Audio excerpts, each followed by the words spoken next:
Hey guys, this is Clay. Hi guys, and this is Baptiste. And we're Upaji. The main problem that Upaji solves is how do you connect with local people quickly and easily when traveling? And this has like multiple use cases pretty much. It's whenever you're going out for like a business trip, for example, for a couple of days to South Korea, for example, what you want to do is that you want to talk to local people, you want to like discover and live the local life with local people pretty much. The other use case as well is that when you're going to like a new city, if you're like moving to like a new city for like professional reasons or like just because you're retired, for example, how do you connect with local people?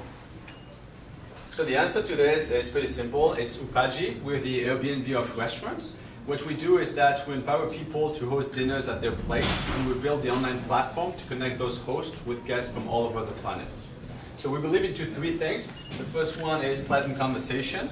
The reason for this is that the oldest social media forum is not Facebook or whatever came before Facebook as well, but it's the dining table, because for thousands and thousands of years people have converged to the dining table, and what they've done is shared what they were experiencing about life, their project, what they had on their hearts, etc.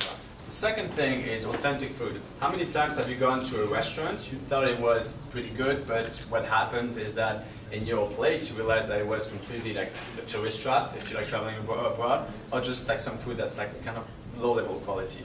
And the third one as well is a unique place. What we do is that the cook and the host are the same person. So as a guest, you'll be going directly to this person's place.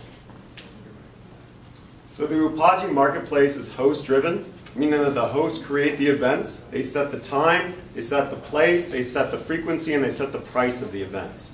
We just take a small transactional fee for every booking. So the market opportunity is huge. In California alone, the restaurant industry represents $50 billion.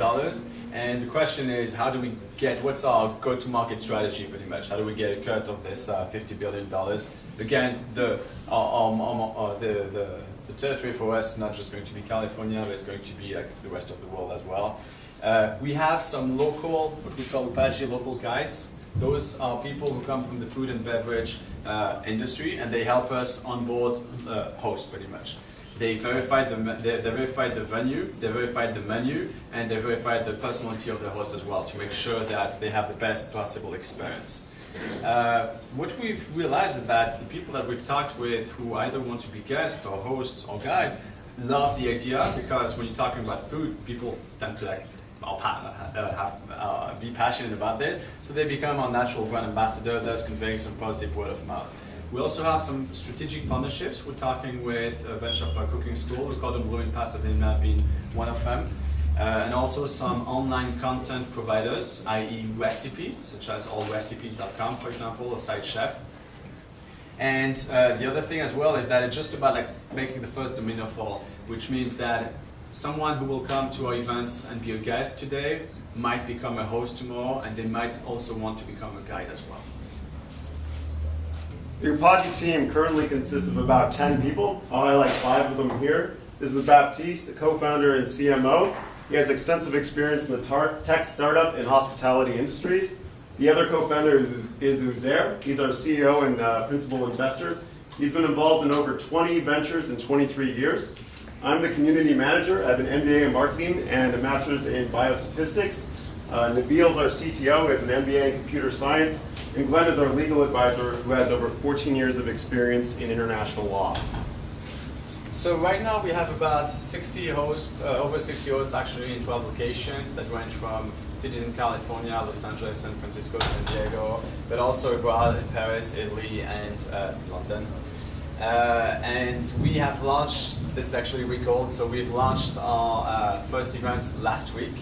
And we have a couple of pretty cool hosts. Maxime Billet was ranked #1 in Forbes 30 under 30, so the 30 most influential person under 30-year-old for food and wine. Danette Saint-Onge works with Zagat. She's an editor at Zagat. And Stephen Peterson is a vineyard owner that's really well connected in Seattle. In 6 months, we'll be in over 25 locations. We'll be having over 1,250 events per month and pulling in over $40,000 per month. We have some revenue diversification. such as an online store. So if you host a lot of events, you can get free stuff such as an Upaji hat. If you saw us at the previous pitch, we were wearing Upaji hats. Those are the type of things we'll give away. We'll also have product lunch parties. So if you're a company that wants to do an event, we have the chefs that can come out and help do that. And then also we'll be incorporated into travel packages. So if you were to travel abroad and really wanted to meet local people, experience the culture, you could go to a local person's place through these travel packages. And then finally, we also have food focus groups. So if a company wants to try out their food, we'll also have parties where people can go there, try out the food, and have an event like that. And just another point on this revenue diversification side, we will have the possibility based on our network of foodies to do some sampling for a brand that wants to launch a new product, for example. So Yo Craft, for example, you want to try something new, I don't know, macadamia chips, for example. We'll have the possibility to put you in contact with all of our foodies who are interested into testing this new product, and they will provide you feedback with this. So the goal for us right now is to build our advisory board into the food industry, the tech industry, and overall like strategy people, smart people and smart money obviously as well. Strategic partnerships as well, again with some school people. I mean, partnership by definition is someone who can open new doors as well. And our overall goal is to expand our foodie communities. 1 minute. Oops. Well, do you have any questions? Okay.